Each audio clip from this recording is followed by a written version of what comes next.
Well, what an unexpected visit. To see Gotham's masked detective here in Baker Street is hardly something I anticipated. You carry silence with you like an aura, but today there's something heavier than silence. You're not here to ask about crimes or deduction. Tell me, Batman, what is it that drives you into the home of a man who chases truth through reason alone? What question weighs heavily enough to bring you across oceans? It's death, Holmes. I've buried too many faces, and every time I leave the graveyard, there's this feeling that they're not gone. I don't mean spirits floating above.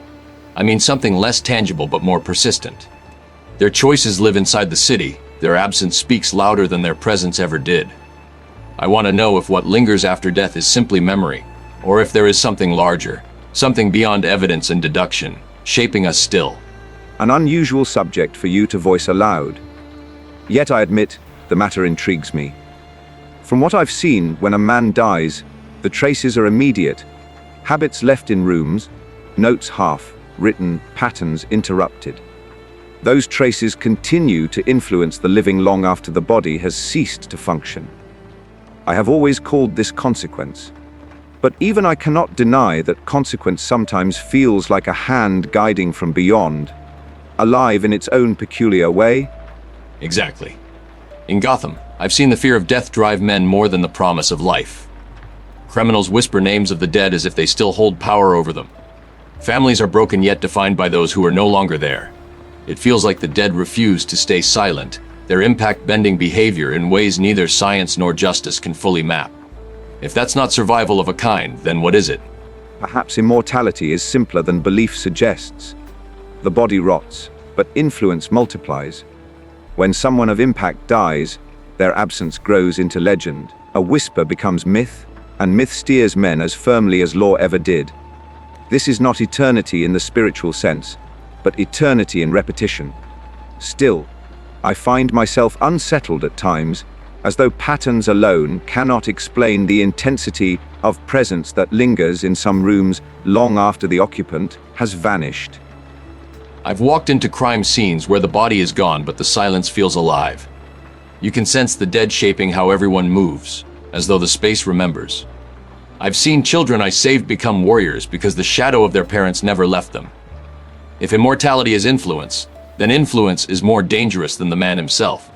Perhaps life after death is simply the unrelenting power of consequence given a mask we call memory.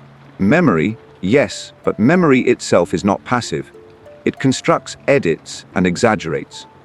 A man is often greater in death than in life, precisely because those who remain refine him into something he never truly was.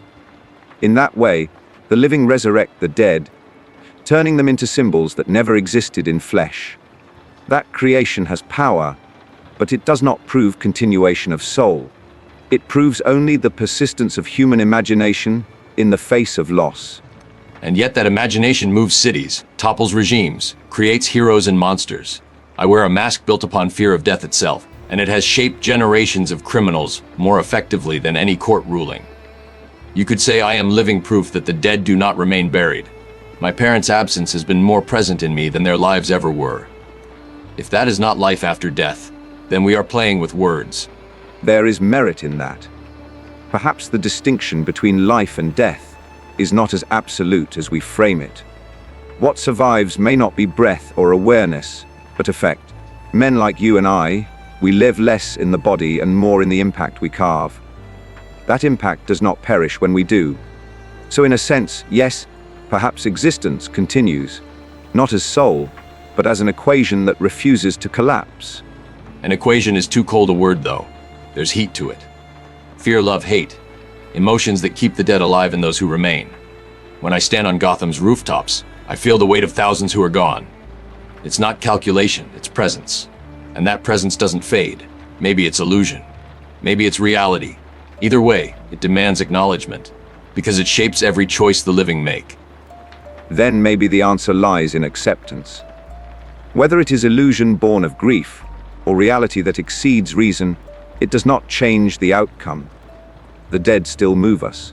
Perhaps the true form of life after death is not a realm or a spirit, but the continuity of influence that refuses to be silenced.